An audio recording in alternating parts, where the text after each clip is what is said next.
আপনারা আজকে থেকে ওযু করার সময় কথা বলবেন না কারোর সাথে। ওযু করার সময় আল্লাহর দরবারে ধ্যান করবেন, ধ্যান করে একটা তওবার ওযু করে ফেলবেন সাথে সাথে। আল্লাহ, হাত দিয়ে যা গুনাহ করেছি তুমি ক্ষমা করে দিও। মাওলা, মুখ দিয়ে যে গুনাহ করেছি ক্ষমা করে দিও।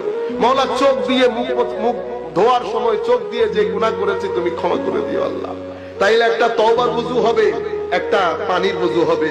পানির যে ওযু, সেই ওযুর মাধ্যমে আপনার গুনাহগুলা ঝরে যাবে, তওবার মাধ্যমে একটা নূর জমে যাবে।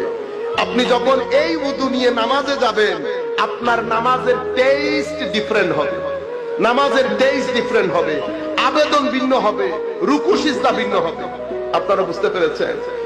এই জন্য আমার আল্লাহ রাব্বুল আলামিন বলছেন, আল্লাহ পবিত্রতা অর্জনকারীদেরকে ভালোবাসেন। এটা তো প্রাইমারি পবিত্রতা অর্জনকারী।